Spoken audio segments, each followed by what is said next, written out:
For those of you who might not have joined us this morning, I'm Melanie Greenberg, the president of the Alliance for Peacebuilding, and we are thrilled to be here with all of you, moving into our afternoon session. Every year, we host an innovation panel, and the idea is to try to shake up your thinking about some areas that might be clearly within the realm of peacebuilding or a little bit outside, but to give us some new conceptual lenses. And this year, your shake-up in thinking is going to be very literal, since we have an incredible panel coming up on peacebuilding and neuroscience. Peacebuilding and neuroscience and the link between them is revolutionary for our field. It helps us understand, what does the brain look like on violence? How does our brain actually manage fear, bigotry, in-group and out-group relations? And conversely, what does our brain look like on peace? What do we know about altruism, the harmony of sacred values, and reconciliation? And then even more intriguing, how do we design peacebuilding programs to take those hardwired biases into consideration? What does this mean for evaluation? Will the gold standard for evaluation be that peacebuilding participants' brains have changed, and do we map that? Are there processes that we need to change or reinvent based on what we know about our brains? This will be an ongoing area of inquiry for the Alliance for Peacebuilding, and it's an area that we invite all of you to join with us. And we're doing this in partnership with a number of our members who've already done groundbreaking work in this area. You'll hear today from Beyond Conflict, and Tim Phillips is the founder and chairman of the board. The AfP Foundation has done some fascinating work around this. Mari Fitzduff, who's here with us today from Brandeis, the SOLIA, which is now part of Search for Common Ground, and a number of other organizations thinking about those links between the brain and peacebuilding. So today, we are very fortunate to have Emile Bruneau with us, and Tim will officially introduce him. Your mind is not playing tricks on you. We are supposed to have a third speaker, Betsy Pollack from Princeton. She unfortunately was supposed to take the train down today and was caught up in the Amtrak closure. And despite heroic efforts to try to rent a car and drive from Princeton and a dissertation defense this morning, it just couldn't happen. So the show will go on, but we'll slightly expand the format to fit the time. So it's my great pleasure to introduce Tim Phillips, who is the founder of Beyond Conflict and a real visionary in the peacebuilding field. He's worked for years at the intersection of transitional justice and peacebuilding, and has made it his mission to create a whole subfield around neuroscience and peacebuilding. So we're delighted that Tim is here with us today, that Ina Brewer, AfP's board member, is also here, and I turn this over to you, Tim, to make a formal introduction. So thank you.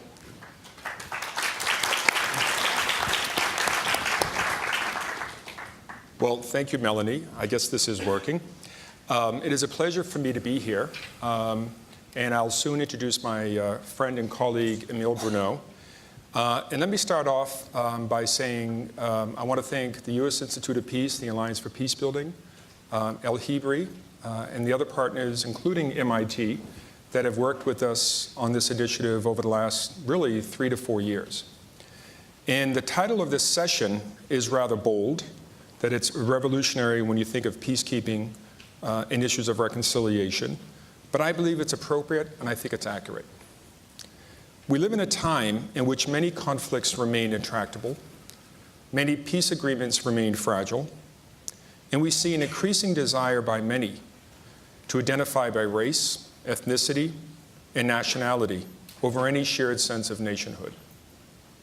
We also work in a field that is seeking more effective ways to measure impact, to understand change, and improve outcomes across a range of challenges. While we also have a vast literature and experience that shows what works or what seems to work, we also have a lot of experience about what doesn't work. And a lot of this is intuitive, as Emile will point out.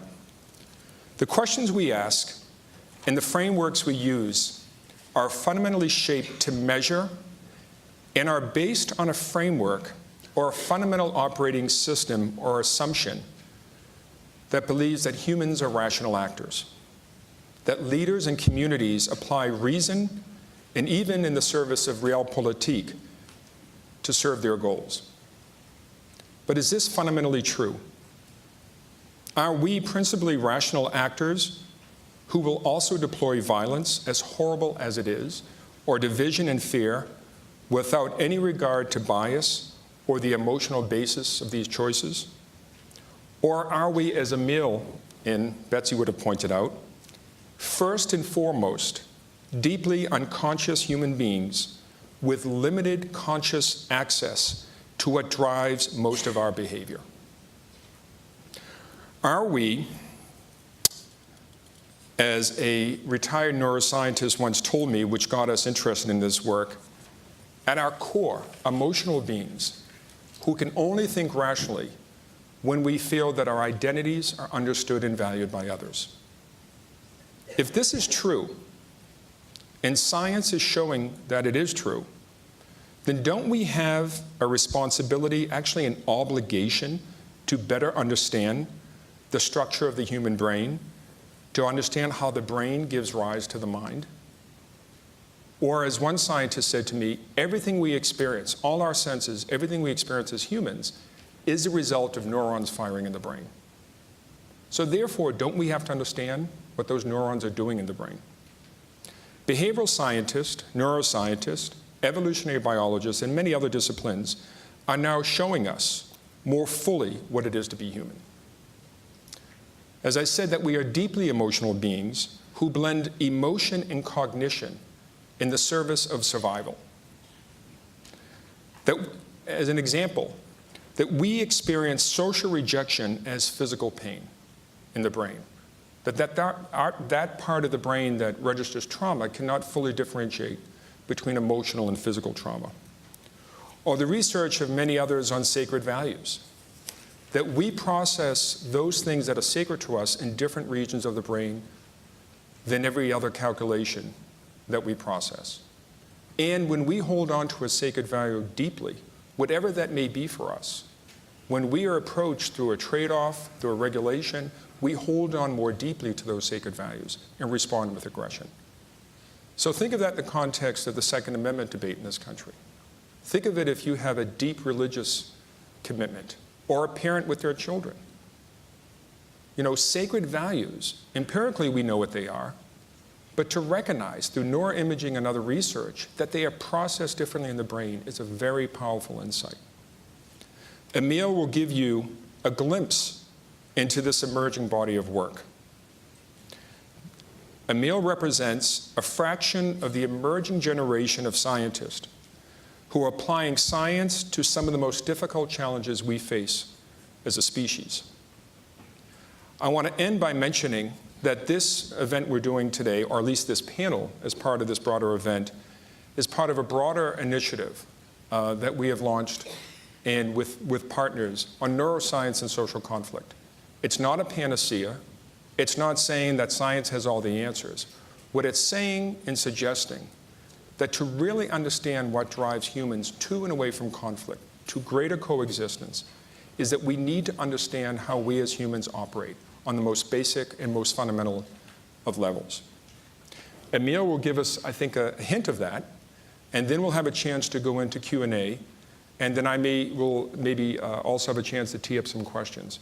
But I want to turn it over to my colleague, Emile Bruneau, who we've worked closely with for the last 3 years, and also his colleague, Rebecca Sachs, at the Sachs Lab at MIT.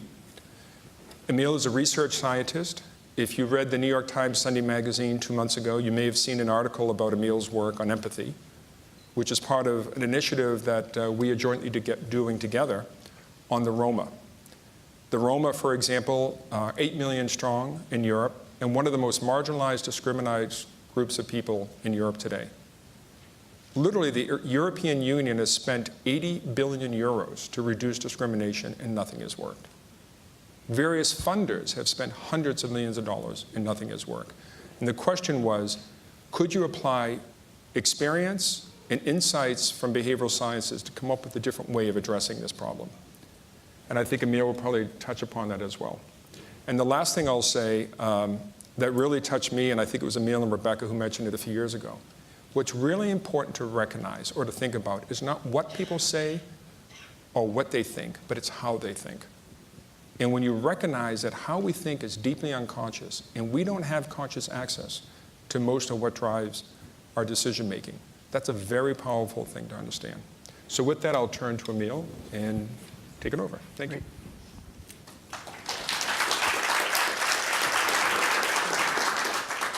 Okay, well, first, thank you all so much for having me here and being here. I'm really awed at the work that you do, and I come to this research not just to learn about the brain and how humans work, but actually to serve this community here. I want the work to give you some information that might be helpful, and so I'm going to present to you my path so far on that route. And I'm going to try to give you a little bit of the vision I have for how neuroimaging can apply to peace building, conflict resolution. So I come to this work actually from my personal experience, mostly just by happenstance. I found myself in some very interesting places at some very interesting times. This was before I was formally working as a scientist. I was in South Africa in '94 when it transitioned from apartheid to democracy. I found myself in Sri Lanka visiting friends and narrowly missed one of the largest Tamil tiger strikes where they blew up the international airport right after I arrived. I was in Ireland where I volunteered at a conflict resolution camp during the Troubles, and I've spent a few summers now living in the West Bank doing research. So what really struck me across all these different conflicts was that despite the fact that these span 3 different continents, they involve 7 different languages and at least 7 different religions, that there were some remarkable similarities. Right? First, there are the kind of structural similarities that conflicts share. There's competition over scarce resources. There's often physical separation between the groups. But what really caught my attention were the psychological forces that seem to be driving conflict and how similar they seem to be. And I think this is captured really nicely by this quote by Anwar Sadat, who was talking about the conflict between Egypt and Israel, where he said, "Yet there remains another wall aside from the physical wall. This wall constitutes a psychological barrier between us, a barrier of suspicion, of rejection, of fear, of deception, a barrier of distorted and eroded interpretation of every event and statement."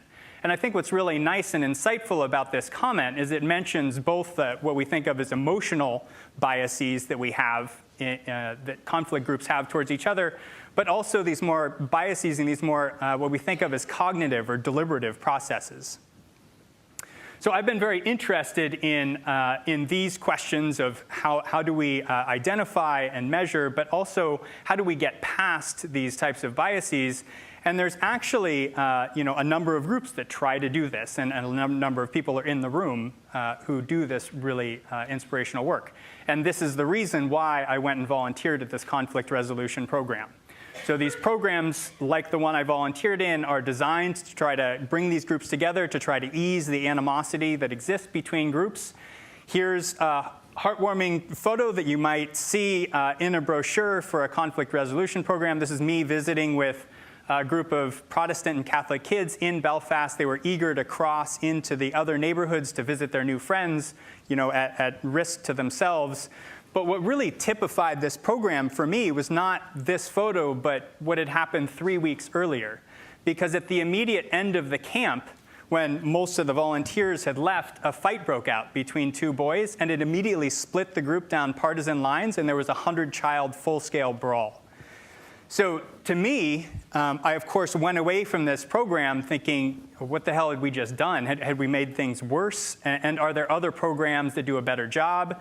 Of course, there are hundreds of programs that are engaged in this peace-building work. I had friends who were working as volunteers in other programs, and I came away wondering, are there programs that work particularly well? Are there programs that don't work very well? Are there best practices that we could implement? If I were trying to implement a program in the future, what guidelines would I use? And when I just started researching this myself, I found that the answers weren't very satisfying to me. So I think there's a reason to believe that it might not have just been a fluke, that the program I was involved in might not have been the only program that fails over time. And we actually have some evidence from psychology to suggest that this is the case.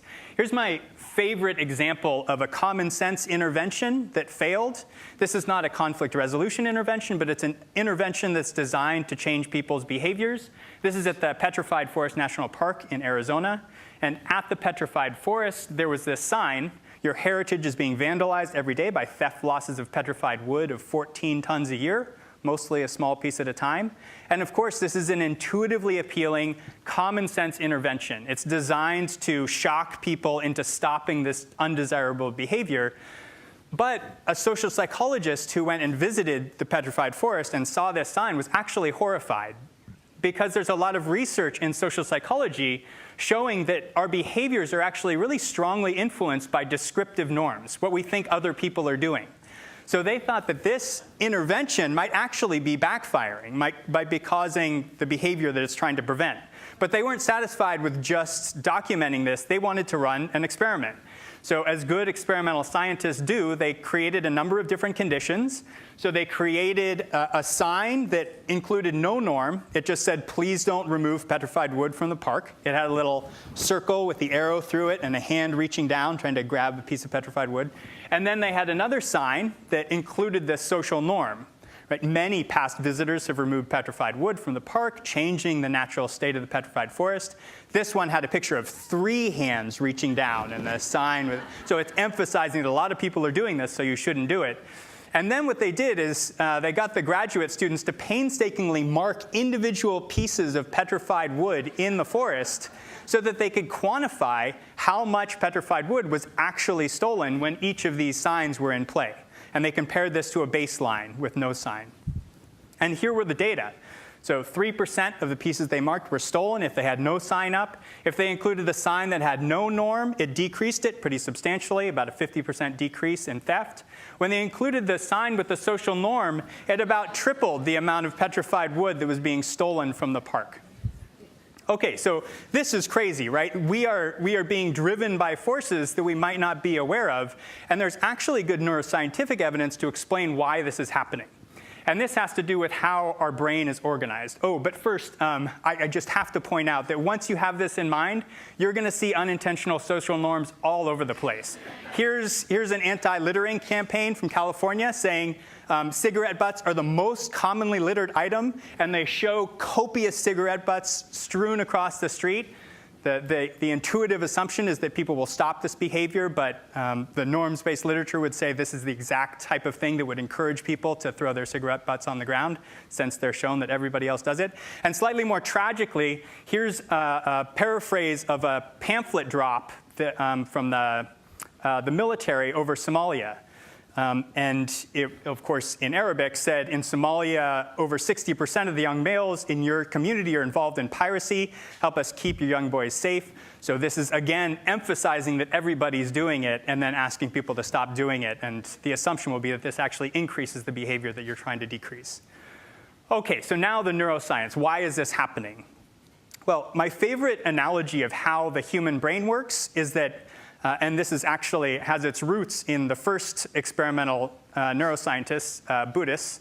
So it has a long tradition. But the analogy for the human brain is that it's like a rider sitting astride an elephant.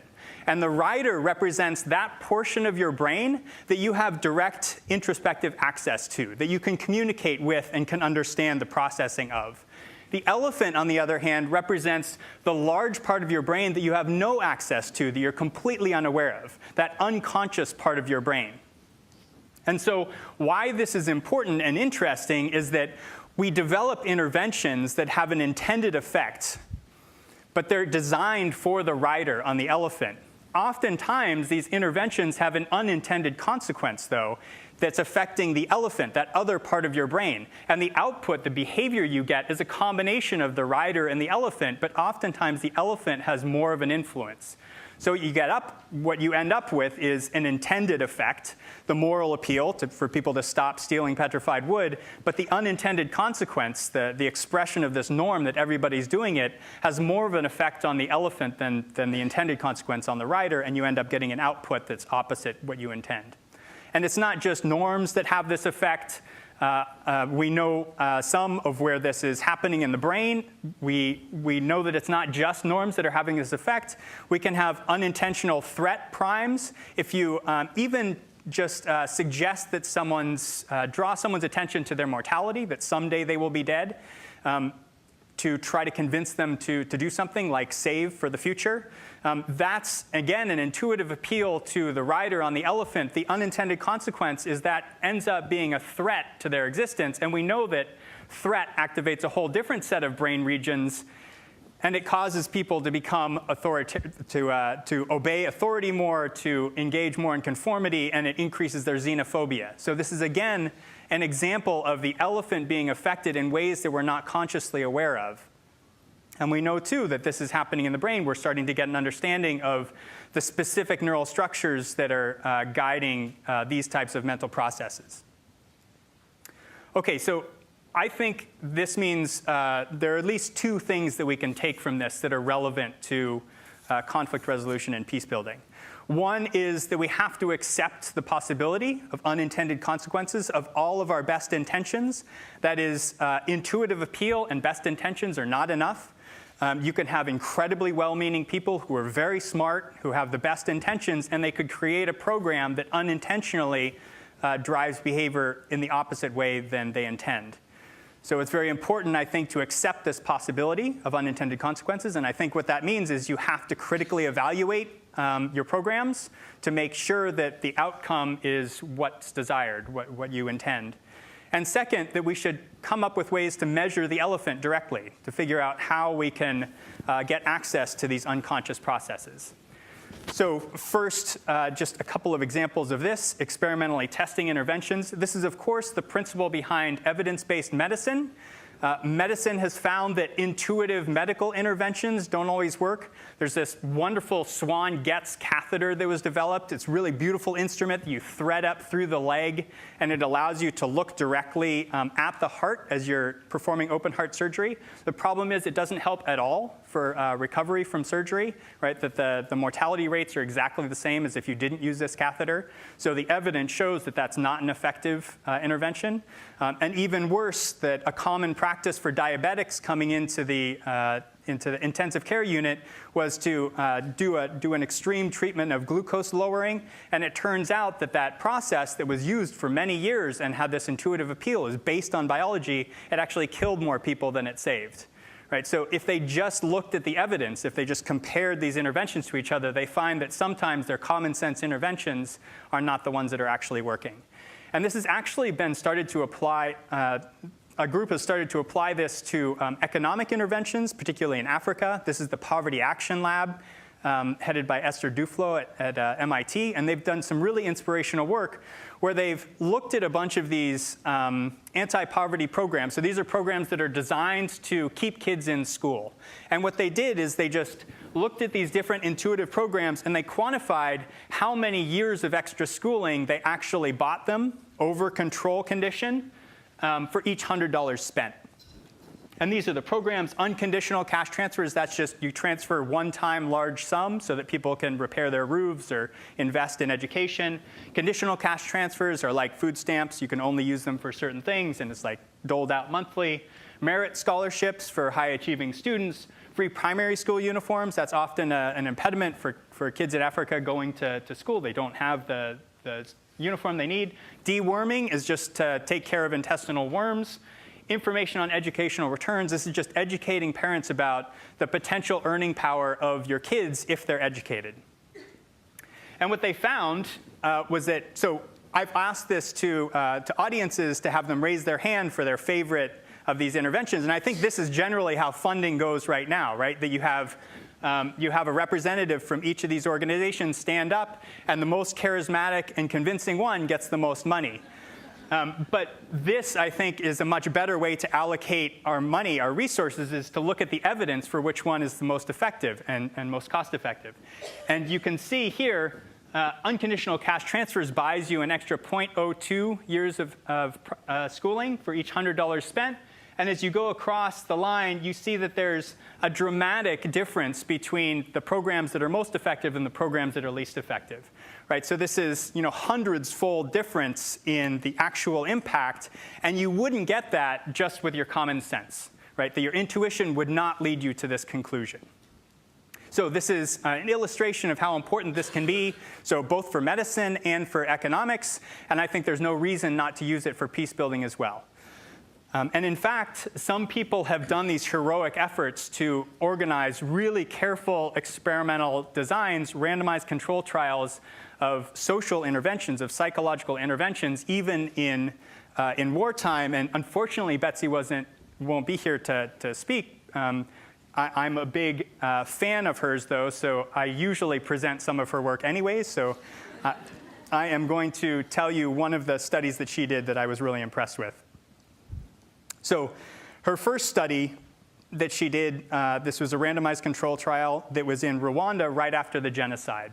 And the idea was to present villages with a radio drama that's kind of fashioned on Romeo and Juliet. And it's designed to challenge the norms of conflict that existed in Rwanda.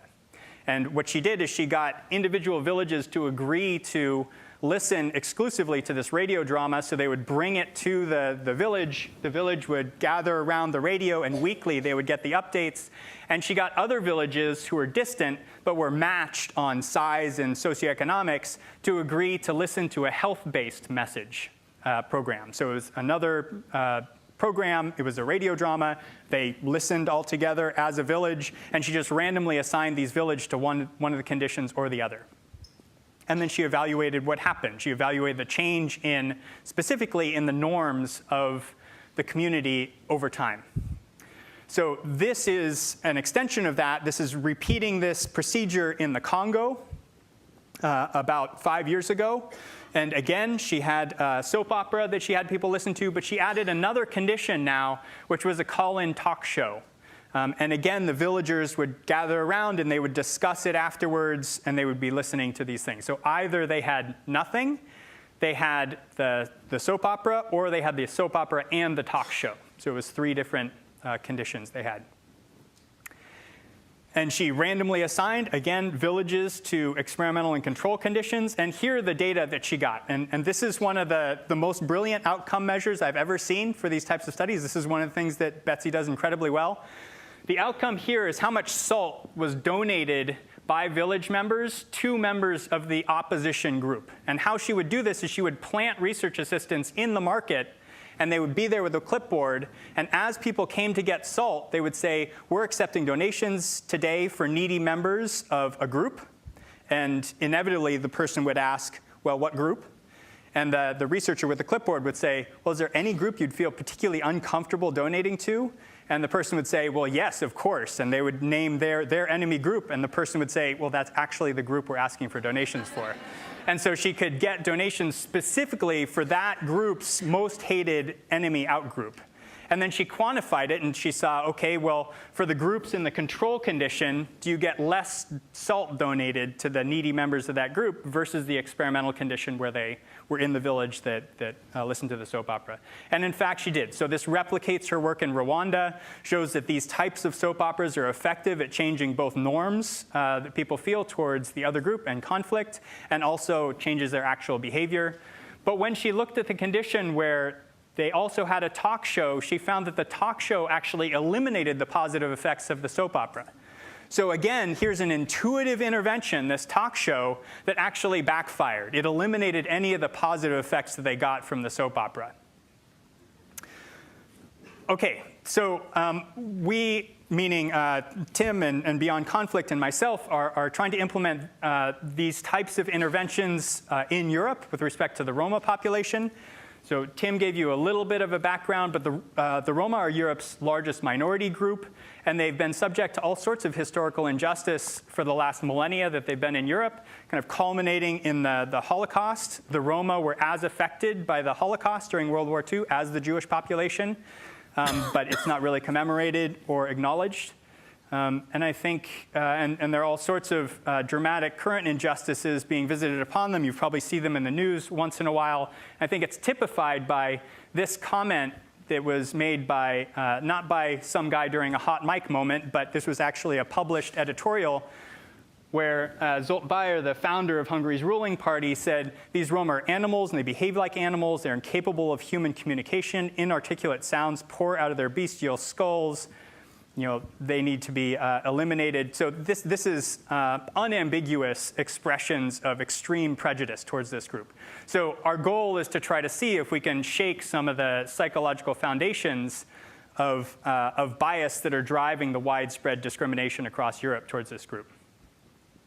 So how we're going about it is kind of the models that I just showed you. We're trying a couple of different interventions, and we're going to see how they compare to each other in changing people's attitudes. So one of the interventions is a psychological intervention that was developed by psychologists. The idea of this intervention is you present people with a fake article.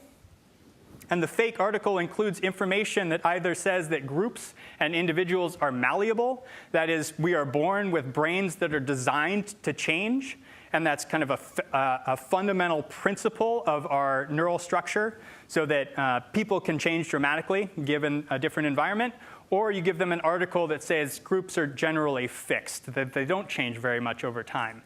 And what they've found is that in conflict regions, for Israelis, Arab Israelis, and Palestinians, when they're in the malleable condition, when they just read this article that argues that groups are malleable and that our dispositions are not fixed, that they have a much warmer attitude towards the other group.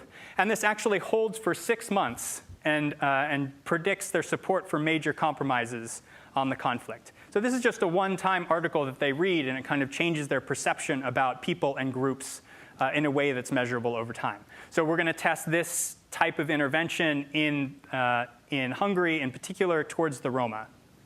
So this is one intervention that we'll try. Another one is based on what I think is a really clever economic self-interest argument developed by the World Bank. The argument goes like this. The majority ethnic Hungarians that are kind of typified by Budapest have this traditional bell-shaped curve for their population demographics. That is, you have a lot of people in the Middle Ages, and they're not having very many young kids. And so if you just project this forward, when the people who are now in the bulge, right, the baby boomers, as we have here in the US, when they get older and they start drawing pensions and needing more health care, then they don't have enough young people there to supplement them. The argument goes, you have a large group of Roma people who are having a lot of children. You have a choice then. You can either educate those kids and they can become your future workforce, or you can prevent them from being educated and not offer them jobs, and they can become your future welfare recipients. And so it's an economic self-interest argument. I think this is really interesting. It has this intended economic self-interest appeal. But of course, this also, I think, has an unintended effect, which is it might be a threat prime. This is actually exactly what social psychologists use to prime people to feel threatened by other groups. You say, here's a minority group that's growing over time, and they're kind of going to be increasing in numbers. And so the fear is that this will actually backfire, that this will have a net negative effect. But I think an interesting question coming out of this is, presumably, it's going to have a positive effect on some people. If we can figure out what types of people are most positively affected by this, we could actually target these interventions to those people.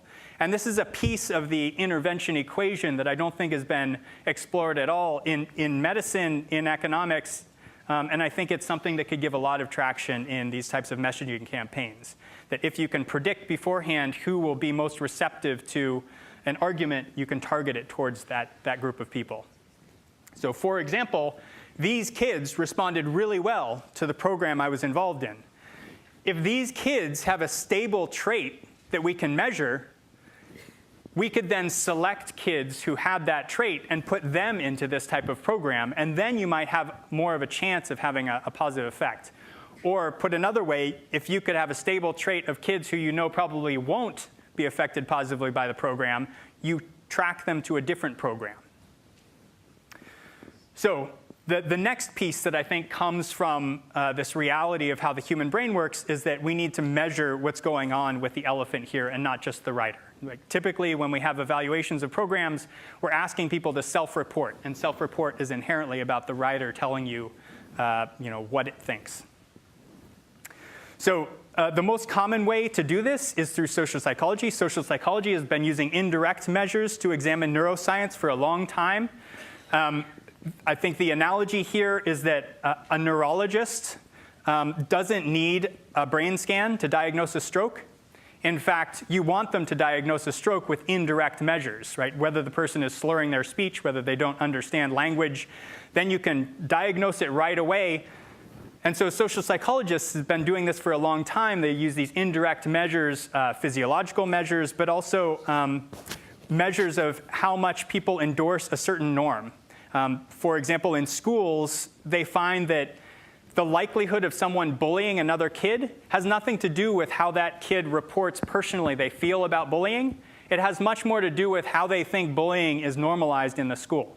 So if they think their school is a place where kids are bullied, that's the best predictor that they will actually bully. So you can get an indirect measure that's predictive of behavior without asking them to self-report how they feel. But just as with neurology, neuroimaging has a place to play there, that you can guide treatment and particularly guide surgery with neuroimaging techniques. I think neuroimaging has a role also when we're talking about peace building. And for the last bit of my talk, I want to share with you some of the ways that I think neuroimaging specifically can help with peace building and some of the progress I've made so far. So this is all enabled because of a reality of the brain. That is, the brain seems to be organized into functional units that specialize for certain tasks. So just by happenstance, it didn't have to be organized this way, but fortunately it is. It means that the level of detail we can get with a brain scan gives us information that's predictive of behavior. That is, if you can get a signal from a large group of neurons in one of these brain regions, that can tell you something about the processing that's going on, which is wonderful. So there are a few ways that I think are, this is more the theoretical piece. So there are a few ways that I think neuroimaging could be used practically to help with peace building. One is to characterize these unconscious biases that we might not be able to self-report very well or at all. One is to use neuroimaging as a neural focus group to predict population behavior by looking at individuals' brains as they respond, for example, to information campaigns. And finally, neuroimaging as a neurodiagnostic for individuals to determine, like for those kids in Ireland, which kids might respond best to a program and which kids might not. So I wanted to just present you with some studies that have been done outside of the realm of intergroup conflict that I'm trying to adapt to intergroup conflict situations. So the first one is characterizing unconscious bias. So this study was very simple. It was done a number of years ago. There have been other versions of this, but the basic study is to show people just pictures of black men and white men, and then to look at the brain response to it. And what they find is that in white college students, they tend to get this activity in the amygdala, this part of the brain that we know processes fear and threat, and they get that response more when they're seeing the pictures of the black men than the white men. But more importantly and interestingly for this study, they did two different conditions. They either flashed the face on the screen so fast that the writer, the conscious part of the brain, wasn't even aware that they had seen anything, or they flashed it on the screen long enough that you were consciously aware. And what they found was the dashed blue line is the subconscious presentation. So you're being presented with this photo and you're not even aware you saw it. That's what gets the largest response in the threat centers. Whereas if you present it for a little less time, you get less of a response in the amygdala. And the reason for this is that you can consciously control that response to some extent. So this is, again, in the amygdala, but we know now from other studies that we've characterized parts of the brain that actually control the amygdala's response in a top-down manner. So you can have these kind of deliberative control processes that are motivated to damp down your automatic fear response to another group. And so this is some indication that this might be happening when white college students are viewing these pictures, and that if it's so fast that your conscious brain isn't aware, you're not able to bring these these parts of your brain online, and you get kind of the full-blown fear response. OK, so this is the type of study that, again, reveals something that we might be completely unaware of. Another study is a really wonderful study done by Emile that illustrates how neuroimaging can be used as a neural focus group. So what she did, this was an anti-smoking study. What she did is she had smokers in Los Angeles who had an intention to quit come into the lab. And she had each of them watch different anti-smoking campaign ads. So the first one, campaign A, was the talking cartoon cigarettes who were trying to convince each other to get their human more addicted to them. Ad B was this was the dark comedy. So this is a woman smoking alone in her bed at night, and in a fit, she throws her cigarette out the window. There's a 2-second pause, and then she jumps out the window after it. So a bunch of ads like that, of that variety. And C are those totally depressing ads you've seen of like the realities of addiction and the black lungs and all that stuff. So she had them self-report which one of these campaigns they thought would be most effective, using them as a typical focus group. Then what she did is she put them in the scanner and had them view these ads. And she looked at this part of the brain that we know is related to norms. So that represents subjective value to something. So this is a part of your brain that registers how much you value something, even if you're unaware of how much you value it. And what she found was that the neural responses were completely different.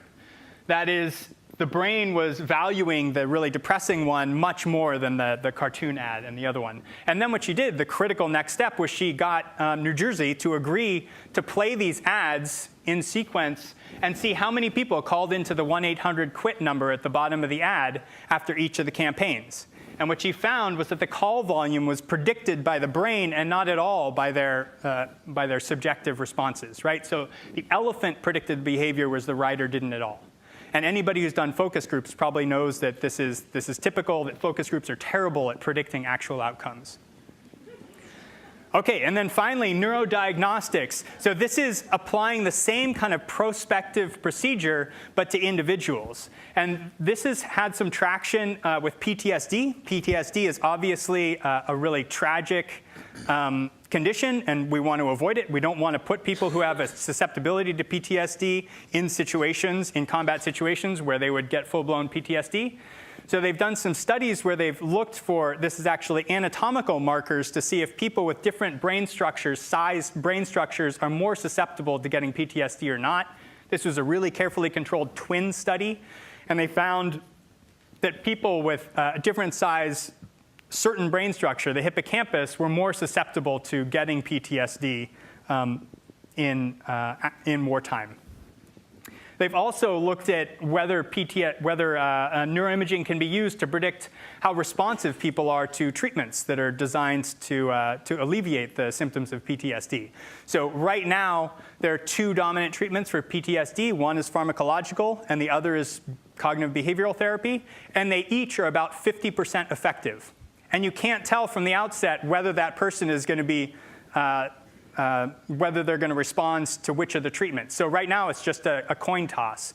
So the hope is that you could use neuroimaging to predict which would be best for an individual, and you will increase dramatically your outcome, your efficiency of treatment. So this has been demonstrated for PTSD. It's also been demonstrated for things like dyslexia, that they gave a number of kids a battery of tests, everything they could think of on self-report measures. It was 18 different tests, and they had them do a neuroimaging scan.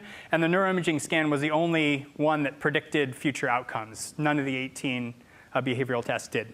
So there's promise for this, for predicting responses in individuals. OK, so these are three different ways that I think neuroimaging can be used. I've done a little bit to characterize some of the biases that I think are most relevant to intergroup conflict. And I'm just going to share one study with you right now, and I'll touch on the other two, and then I'll give you my future directions of what I'm hoping to do in the near future. So The first one that I've examined is cognitive empathy. So this is the ability to think what somebody else is thinking. This I think of as one of the outcome measures that I'm particularly interested in, is trying to understand whether someone is open-minded to the other side's perspective. And so what I did is I brought Arabs and Israelis and control participants who are Americans who are not aligned with either group into the lab. And I put them in the scanner while I presented to them narratives about the conflict. So I presented to them a bunch of these narratives. Palestinians have wasted 60 years. They could have developed a modern economy, but instead they chose violence and terrorism. This is the type of thing that Israelis say, yes, this is totally rational, completely reasonable. And Palestinians will say that's completely ridiculous and irrational. And we presented them with a lot of these types of statements, right? Likening Israel to South Africa's apartheid regime, which gets the opposite behavioral response in rationality. And then I gave them a bunch of control statements that I thought both sides would think were irrational. This one blaming Hurricane Katrina on the wickedness and sin of New Orleans. Both sides thought that was pretty irrational. And then a bunch of rational statements like this one extolling the health benefits of the watermelon, right? Who could disagree with that? So for each of these, I had them rate how reasonable they were, not how much they agreed. And we got the predicted responses behaviorally, but what I was really interested in how their brain was responding. So I used these control statements to identify in each person what parts of their brain were lighting up when they were reading about the irrational statements versus the rational statements. So this is an example from one person. So this is if you cut the brain straight in half this way, you see the kind of red marks are the places where you get more activity for the irrational statements than the rational statements. And you see that this is pretty stable across people. And we can actually get a quantitative measure of how much activity you get. So this is an Arab participant, and you can just take the difference in how much activity they get for the Israeli statement versus the Arab statement. And you can plot it on a graph. So PSC is just the amount of brain activity you get, so the brain-based bias. And the reasonableness is how reasonable they thought the statements were towards each other. Here's this one person plotted. And then if you plot everybody out, the Arabs in red and the Israelis in blue, you get a nice correlation here, that the brain activity correlates with how unreasonable they think the other side is. And you can also note these two little blue dots in a sea of red. Those happen to be two Israeli peace activists who worked on behalf of Palestinians. So ideologically, they're looking like the Palestinians in terms of their neural activity.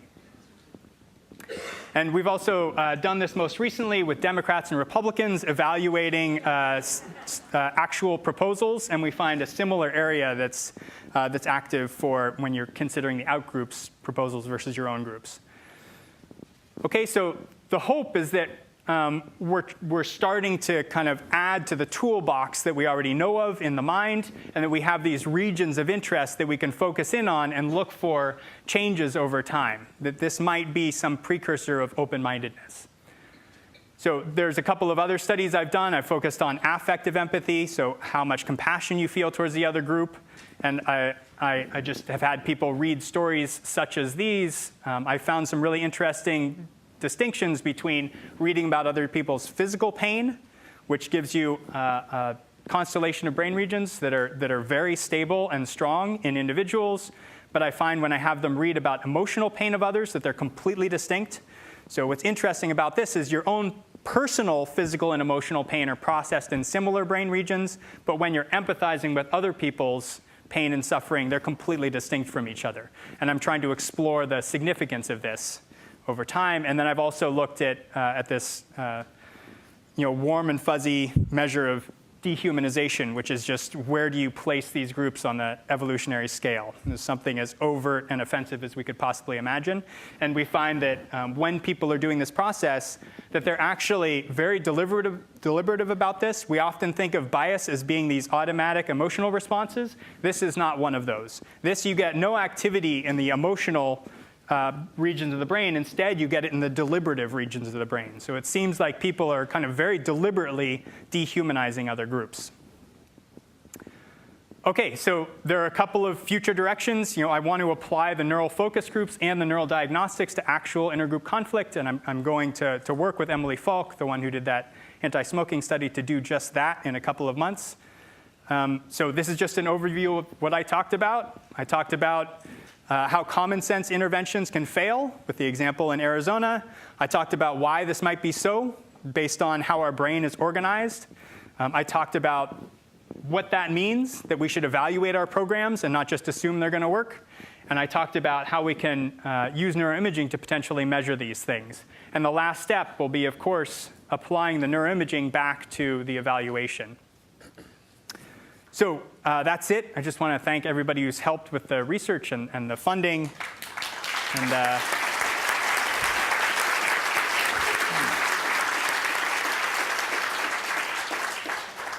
I'll offer my brain up to any questions you might have. So I think we have probably about 10 to 15 minutes of questions. So if you could ask your question concisely, quickly, and no brain teasing. So who is the first person here? And if you could identify yourself. This gentleman, yes. And I think there's a mic right here. Thanks. My name is Matt Peets. I'm with FHI 360 Civil Society Director. First of all, this is one of the best presentations I've seen at any development-related event ever. So thank you so much to the organizers for inviting you. I think this is what the earlier speaker, Ms. Puffin-Holtz, said when she said we need to talk to people who are from outside our field. This is really great.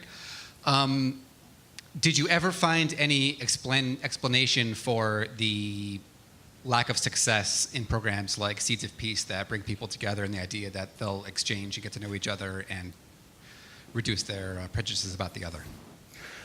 The one experimental study I've done about that was a behavioral study that I did in the Middle East, where I had Israelis and Palestinians communicate over Skype. And I was a high school teacher before I started this whole researching gig, and I would travel during the summers, and that's how I ended up in all these crazy places.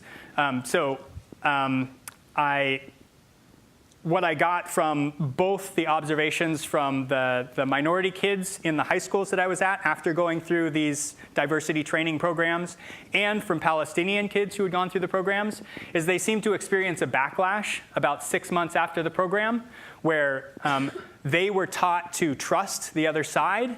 And then 6 months later, they're going through the checkpoint and they're treated the exact same way. They see that nothing structurally has changed. And they felt not only negative towards the other group, but now they felt betrayed, right? Because before they didn't have trust. Now you've built up trust and you eliminated it. So there seemed to be a backlash from that experience. And so I also thought that the program is often designed by well-meaning members of the dominant group. By wealthy Americans who are going to Ireland to set up this program, and that their intuitions are based on what will work for the members of the dominant group, not the subordinate group. And so I tested this in this experiment in the Middle East. I went to the West Bank, and I had a research assistant go to Tel Aviv, and we had Israelis and Palestinians communicate over Skype, and we had both groups either engage in perspective taking, so listen to the other side. This is really common for dialogue programs. Listen to the other side and kind of actively respond to what they're saying. Or I had them play the opposite role, which I called perspective giving. That is, you get to talk about your concerns, and the other person's goal is not to evaluate what you say, not to agree or disagree, but just to reflect back what you said, so to actively listen rather than waiting for their turn to speak. And I found that the effectiveness of the intervention was opposite for the groups. That Israelis, their attitudes towards Palestinians increased the most when they were perspective taking. And for Palestinians, their attitudes towards Israelis changed the most when they were perspective giving. And the opposite intervention didn't work at all for either group. And then I did the same thing with Americans, white Americans and Mexican immigrants in Arizona, and found the same pattern. So these programs might be built, and if you look at, some researchers have cataloged how many utterances people make in these dialogue programs, and the most common finding is to find that Israelis make twice as many utterances as Palestinians, which is exactly the opposite of what you would want for an effective program based on that research. So this might be one of the components that's driving the lack of success in some of these dialogue programs. And can I just add to that point? When I was mentioning earlier what this retired neuroscientist said to me 3 years ago, that our capacity to think rationally depends on being understood as we see ourselves. And it goes to the reference you just made. Disempowered groups need to be seen. They need to be understood as they see themselves, because it's about feeling safe. And when you feel safe, you can then begin to think more rationally. So these things all tie together. Is there any possibility in future that a vaccine be invented to control the violent behavior of a human being? Well, the way I look at it, that's what you all are doing. You're developing incredibly innovative programs to try to control violent behaviors. My job, I think, is to give you tools to decide whether they're working or not. Right? So there are some psychological interventions that we can develop based on evidence-based results from psychology, and I'll definitely try those out. But most of the interventions that I want to try are the ones that you all are developing. And I'm just, I recognize that it's really hard, especially for established programs. You mentioned Seeds of Peace. They've been around for a long time. So at that point, it's really a threat to have your program evaluated from the outside. And I think that's scary, and I totally understand how you'd be reluctant to do that. So my hope is that as the new generation of scientists grow up who are developing tools to evaluate these programs, as we're growing up with the new generation of intervention programs, that we can start from the ground floor, that the program can start with evaluation in place. So then it doesn't become a threat 10 years after you're established. It becomes part of what you use to fine-tune your program, to tool it. So that's my overall dream, is that kind of marriage could happen over time. I thought I saw a hand over here. In the back first, and then we have one more after you, I'm sorry, just unless the organizers give us 5 more minutes. Tatsushi Arai, School for International Training. First of all, I really think this presentation was revolutionary to me. So really congratulate and thank you so much from the bottom of my heart. And I wanted to ask you about the focus group being not so good predictor, indicator, whereas practitioners use focus group and interviews a lot. So I would like you to help me and help us understand the tension and connection between the functioning of the amygdala, according to the study, versus like a rational brain and emotional brain kind of in conflict, fighting each other or controlling each other, whereby like the result of the study about that aspect may or may not tell us a full story about how the rationality and emotional brain are actually competing with each other, controlling each other. If you could conclude that so that it becomes helpful for practitioners. Yes. Yeah, I think that's a key, really interesting question. I think you have to design really well-controlled studies to start answering that. But the takeaway point for me is not that focus groups never work. I think in some situations, a focus group can tell you exactly what you want to hear. And we find that some of our explicit self-report measures are very good at predicting behavior. Like if you ask Hungarians how they feel about the Roma, you can ask them how they feel on this ascent of man scale, and the degree to which they blatantly dehumanize the Roma is a really good predictor of how they're going to discriminate against them in educational settings elsewhere, right? So there, the rider is a really good predictor of outcomes, and there you want to use it, right? It's easy, it's cheap. In other circumstances, then the explicit measures, you ask the people and they self-report, they're not very good at reporting this. And I think it just always depends upon the specific intervention.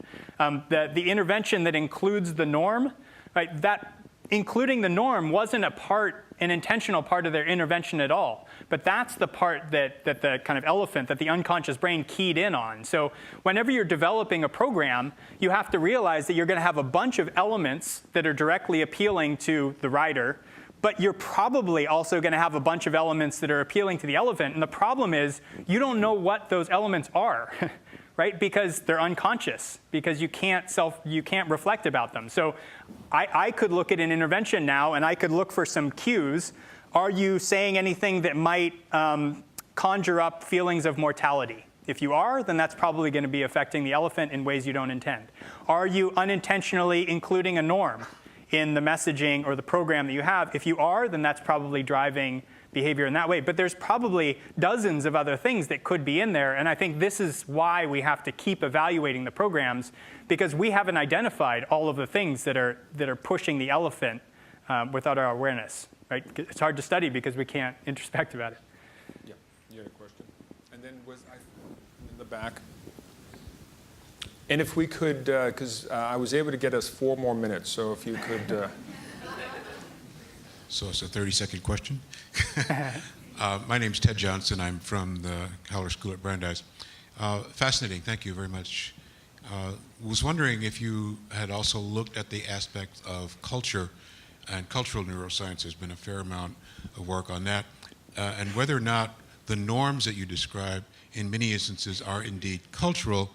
You cited one of the studies on here, which was the stereotype threat, which was the Claude Steele work on African Americans who were taking the GRE because and didn't do well because they thought that it was just not something that they could do well on, until they were later told that you take another portion of this test, which was designed by African American scientists and is perfectly benign in that instance, and they did much better. So the self-referential threat went away. And then you can also think in terms of the notion of the norm that police officers have toward people of color with respect to their propensity to commit crime, and that how that changes when police officers actually get out of their cars and do community policing. So by changing the social, cultural aspect of it, some of these things are dealt with. Does your work look at potentially bringing together both culture and the other aspects of of the programming that you're talking about? Yeah, well, I think if you define culture as your environment more broadly, I think the response of African Americans to stereotype threat. So this is if you have African Americans take a test, they'll score lower than white Americans on the test. If you just give them the test and say, here's a hard test. But if you instead say before the test, these are just a series of word games, now they score equally, right? That the African American performance actually increases about 40 SAT points just by changing your instructions about what the test is, right? And you can do this with Asian women. If you prime their identity as women and you give them a math test, they'll score 40 points lower than the men. And if you prime their identity as Asian and you give them the math test, they'll score 40 points higher than the men. You can do it with athletics. You can have black and white athletes perform a task, and you can change how well they perform at the task based on what stereotype you prime. So I think culture here just means you could take a group of people and put them in an environment and make them aware of a stereotype, and that's now going to affect their performance. And it's going to affect their performance in ways they're not consciously aware of, right? That it is driving the amygdala, which is very, very good at mobilizing your resources to avoid getting eaten by a lion, but it's really terrible at taking an SAT. So if you're relying on your amygdala, that's not the right thing to do when you're taking an SAT. And so you can do these types of things. But one of the remarkable things about that is if you first teach people about stereotype threat, like I just did with you, you're no longer subject to its effect. It eliminates the effect of stereotype threat. So this is an illustration of the ability for us to bring some of these unconscious processes into your conscious brain and thereby inoculate yourself against them, which I think is one of the most hopeful examples that I've ever seen in psychology of an intervention. And I'm mystified at why we don't spend 5 minutes teaching every third grade student this reality, because it could have a dramatic impact on closing the achievement gap. Yeah, before we go to the last question, there is also research that shows when you think of SATs and other standard tests in the United States, if you remove the questions in the beginning, such as race, ethnicity, to the back, the participants will score anywhere from 10 to 20% higher. And it's all about priming anxiety, if I understand, and within the brain in a very unconscious way. And it's about threat. And the other thing before to the last question, I think it's really important to say, because I think people will be wondering, where does this overall work go? We're at the stage working with partners here of this larger initiative, which is going to be working across disciplines, working across labs and practice to bring together these communities. For those of you who are in the academic world, you know collaborating across silos is almost an evil. And what we're trying to do is not only get the collaboration across the various research silos, but bringing theory and practice together. And that's been the work for the last 3 years, and it's the work we continue to do in the future. And we're very open to hear from all of you, because this is going to be an overall collaboration. And it's about reframing what drives human behavior. And within this broader context, it's particularly interested in these broader issues of conflict and reconciliation, whether we think of them globally or we think of them in our own communities. And the way we've been thinking about this is one track is education, like today. The second track is research, bringing together scientists and practitioners and others to ask, what is dehumanization? how do we understand empathy? How do we understand stereotype? And the third is translation, which is at the end of the day, how do you translate all this knowledge and growing research into our real world problems, such as what Emile's been doing with us on the Roma or some of your other projects. And this is really key work. And so I think, this is at the cusp, you might say an inflection point. But it is, I think, really to fundamentally not only reframe and understand what it is to be human, but I think knowing what drives this behavior is empowering and liberating to people. Because if you look at this issue of bias and race with policing in the United States today, we have been approached by Scotland Yard. And what they found is just talking to their white policemen and women that they are biased, not necessarily racist, because every single human being is biased. It changed the way they respond. They now no longer feel stigmatized. They no longer feel ashamed or sort of pointed out that you're acting in certain ways. So just knowing this, like you were saying about stereotype, changes people's reaction. So one final question, and then we're going to thank everybody for letting us go an extra 10 minutes. Thanks. Should be on. Is it on? Okay, it's on. Thanks, Ned Lazarus, George Washington University, and both in reference to the first question and to your outstanding presentation and research. The question of dialogue groups and generalizing. I think this applies in some way to the peace-building community, but specifically because of the example that you presented of a failure or a fight there are hundreds of dialogue programs which are very different methodologically, many of which incorporate the research about asymmetry that you've mentioned in a very sophisticated way. The specific program that was mentioned, Seeds of Peace, I happened to do a longitudinal study of the first 10 years of graduates of the program, found that 50% of them were involved in peace building for 3 years after the program, and that nearly 20% of them were involved in peace building as adults, 10 to 15 years after the initial program. The thing that made the difference was follow-up programming. And so where there was follow-up programming, there was much more success. That's one prominent case, but there are many. And so I want to state this not about that program, but just about our field as a whole. I think that there are actually, in terms of stereotypes, I think there are stereotypes that peace building is not effective, that dialogue is not effective, that are based on the fact that we work in contexts where the conflicts are intractable, where the conflicts are long-term and will be continuing, and our interventions don't immediately resolve the conflicts or all of their corollary effects.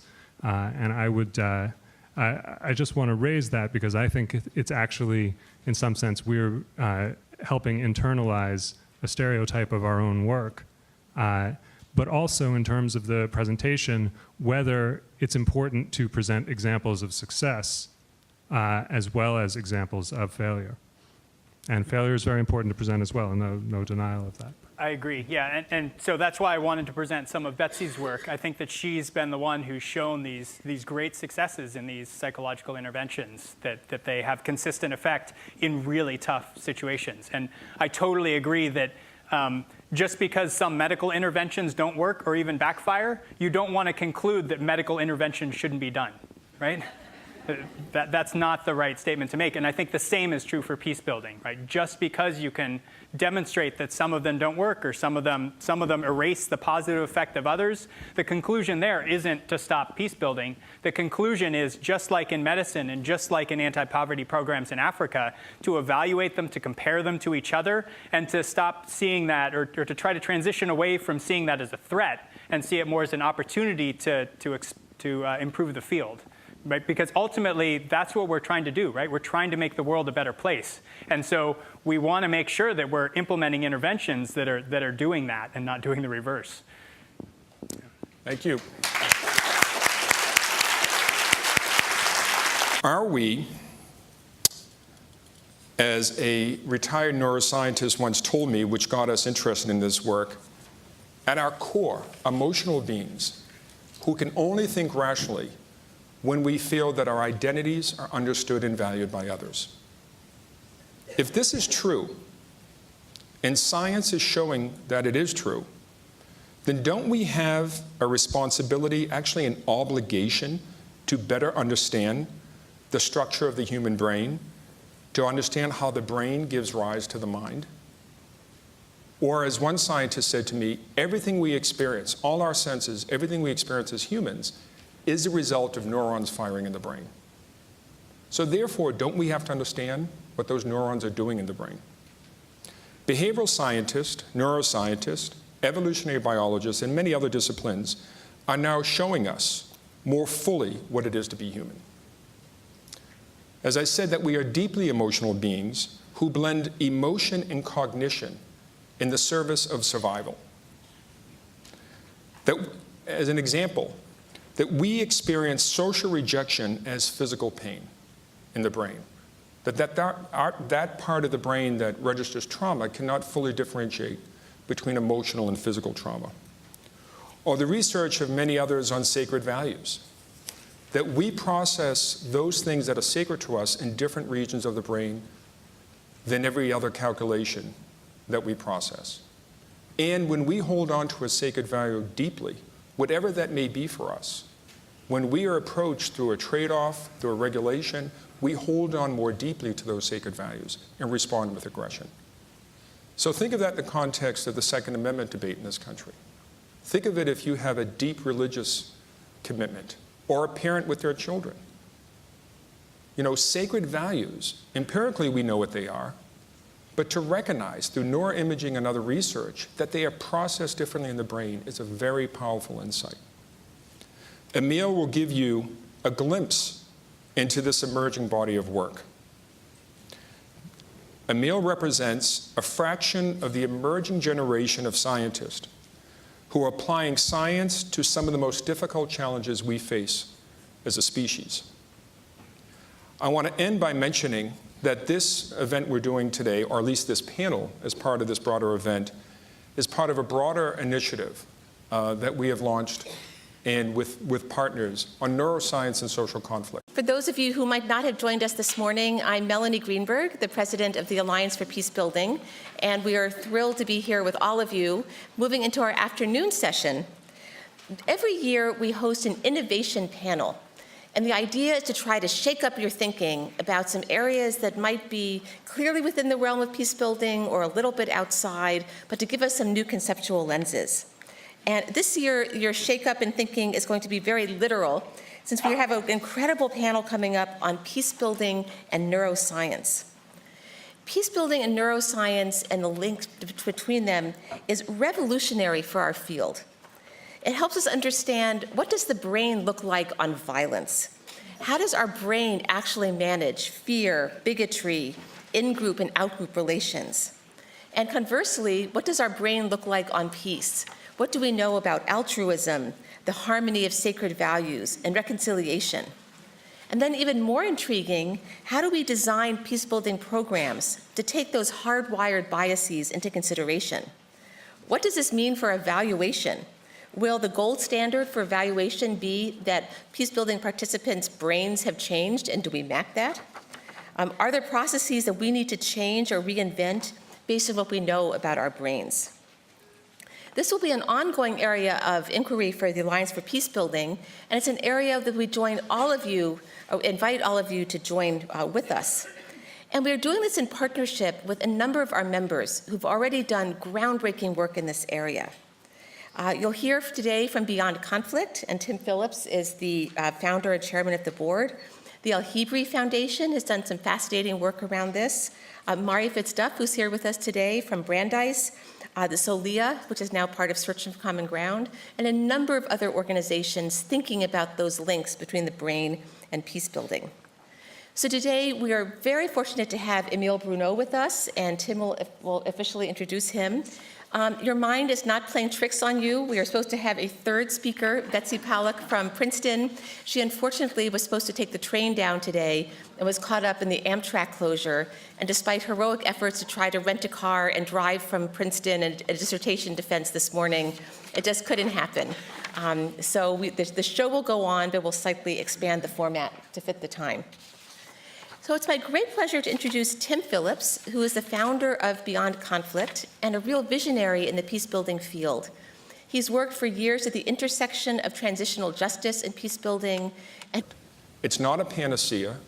It's not saying that science has all the answers.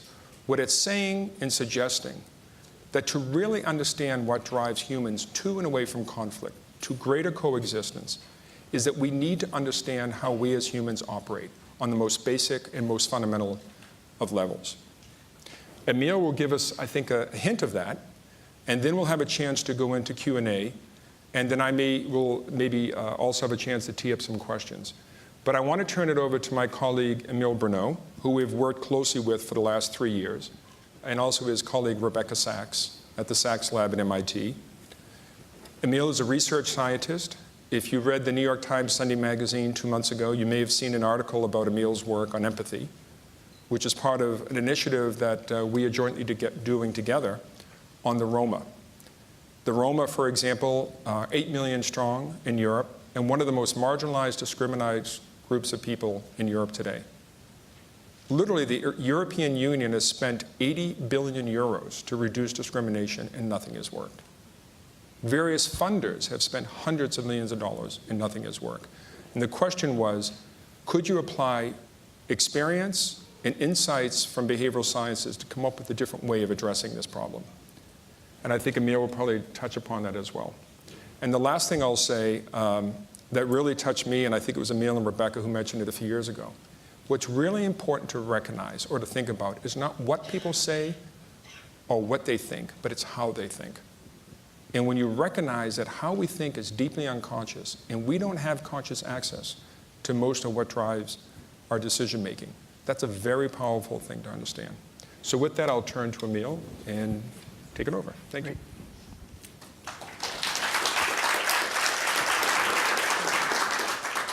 Okay, well, first, thank you all so much for having me here and being here. I'm really awed at the work that you do, and I come to this research not just to learn about the brain and how humans work, but actually to serve this community here. I want the work to give you some information that might be helpful, and so I'm going to present to you my path so far on that route, and I'm going to try to give you a little bit of the vision I have for how neuroimaging can apply to peace building, conflict resolution.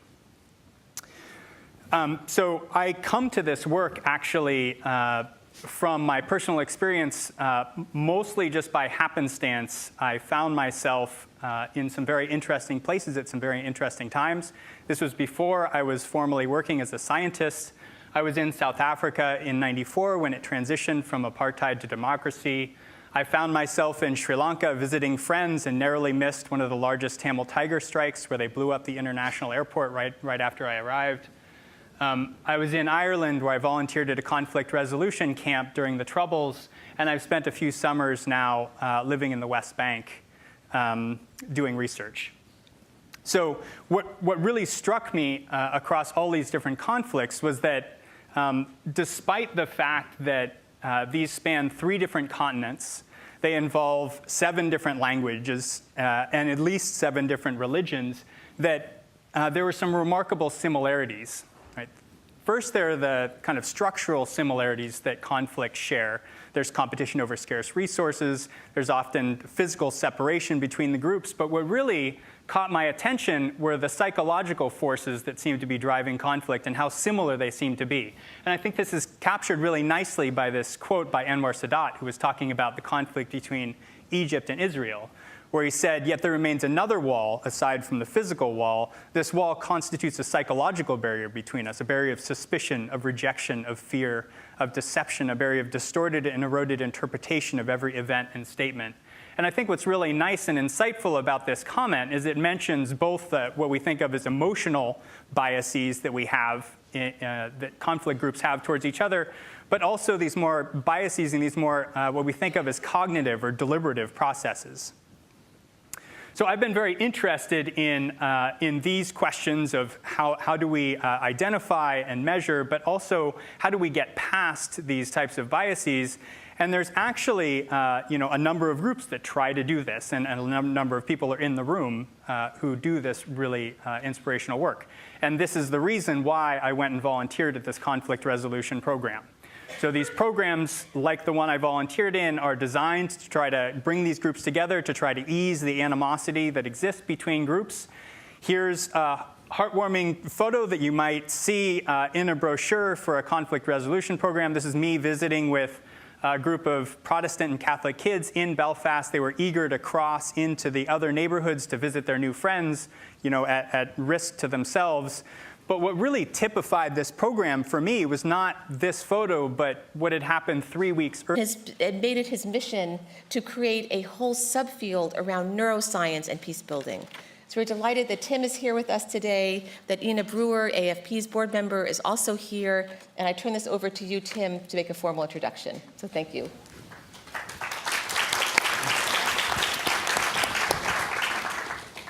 Well, thank you, Melanie. I guess this is working. It is a pleasure for me to be here.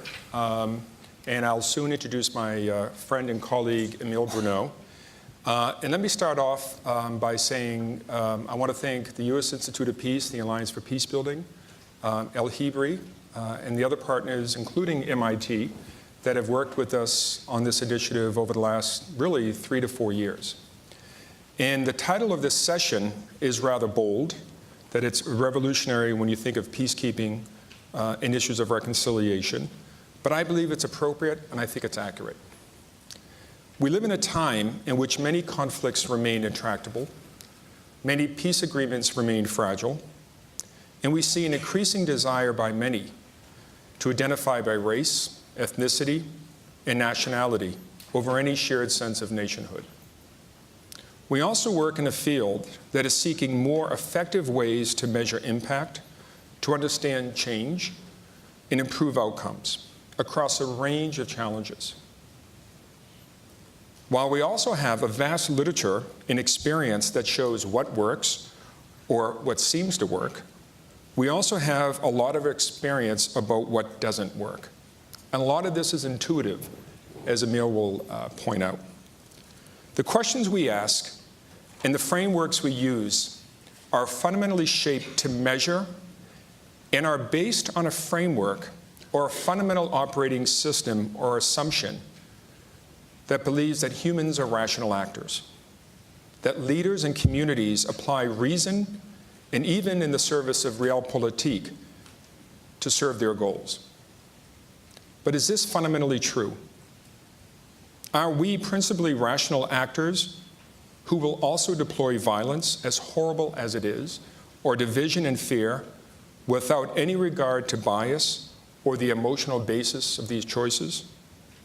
Or are we, as Emile and Betsy would have pointed out, first and foremost, deeply unconscious human beings with limited conscious access to what drives most of our behavior?